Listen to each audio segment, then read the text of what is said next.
ശത്രുക്കളെ സ്നേഹിക്കുവിൻ, നിങ്ങളെ വേദനിപ്പിക്കുന്നവരെ അനുഗ്രഹിക്കുവിനെന്ന് കർത്താവെന്ന് പറയുകയാണ്. നമുക്കത് ചെയ്യാൻ പറ്റുന്നുണ്ടോ എന്നുള്ളതാണ് നമ്മൾ ആത്മശോധന ചെയ്തത്. നമുക്കറിയാം, പഴയ നിയമത്തിൽ ഒരു കണ്ണെടുത്തവൻ്റെ രണ്ട് കണ്ണും എടുക്കുക, അതുപോലെ തന്നെ ഇരട്ടിയായിട്ട് അവൻ ഉപദ്രവിക്കുക എന്നുള്ളതാണ്.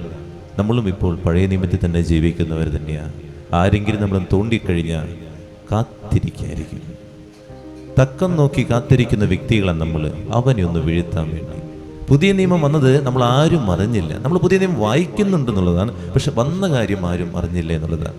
നമ്മളിപ്പോഴും പഴയ നിയമത്തിലുള്ളവരാണ്. അമ്മമാരായാലും അച്ഛന്മാരായാലും സിസ്റ്റർമാരായാലും അതുപോലെ അപ്പന്മാരായാലും ആരും അങ്ങോട്ടും ഇങ്ങോട്ടും നോക്കിച്ചിരിക്കേണ്ട ആവശ്യം. നമ്മൾ തന്നെ നോക്കിയാൽ മതി. എവിടെയെങ്കിലും ആരെങ്കിലും നമ്മുടെ ശത്രു വീഴുന്നത് കാണുമ്പോൾ ഉള്ളിൽ ചിരിക്കാത്ത ആരെങ്കിലും ഉണ്ടെങ്കിൽ ഇപ്പോൾ ആ രൂപക്കൂട്ടിൽ ഞാൻ വെക്കാം. നമ്മൾ ചിന്തിച്ചു നോക്കുക, നമ്മളൊക്കെ പഴയ നിയമത്തിൽ ഇപ്പോഴും ജീവിച്ചുകൊണ്ടിരിക്കുന്നവരാണ്. പഴയ നിയമത്തിൽ ഇങ്ങനെയൊക്കെയാണ് നടക്കുന്നത്. എന്നാൽ പുതിയ നിയമത്തിൽ യേശു പറഞ്ഞത് ശത്രുക്കളെ സ്നേഹിക്കുവിൻ എന്നുള്ളതാണ്. മനസ്സിലാക്കേണ്ട ഇത്രയേ ഉള്ളൂ.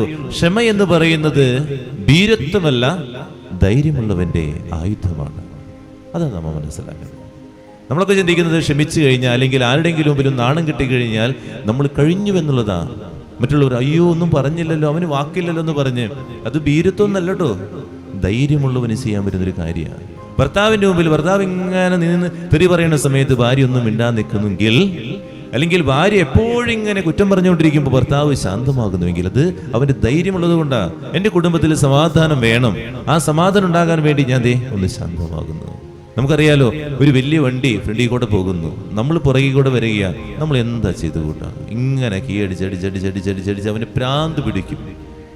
അവനാണെങ്കിലോ അത് കടത്തിവിടാനും നോക്കും, ഇങ്ങനെ നിൽക്കുന്നു. നമ്മൾ ചെയ്തുകൊണ്ടിരിക്കുക. പിന്നെ ഇടിയും ബഹളവും ഒച്ചപ്പാടും ഇങ്ങനെ, അതാണ് ഭീരുത്വമുള്ളവൻ അങ്ങനെ ചെയ്തുകൊണ്ടിരിക്കുക.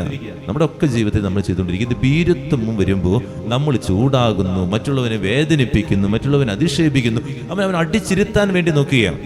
മദർ തെരേസ പറയുന്ന ഒരു കാര്യമുണ്ട്. മദർ തെരേസയുടെ ജീവിതത്തിലെ ഒരു കാര്യം, മദർ തെരേസ തന്റെ മക്കൾക്ക് വേണ്ടി യാചിക്കാൻ വേണ്ടി ഒരു കടക്കാരൻ്റെ അടുത്ത് ചെന്നു. നമ്മളെല്ലാവരും കേട്ട കഥയാണ്. കടക്കാരൻ്റെ അടുത്ത് നിന്ന് പറഞ്ഞു, എൻ്റെ മക്കൾക്ക് എന്തെങ്കിലും തരിക.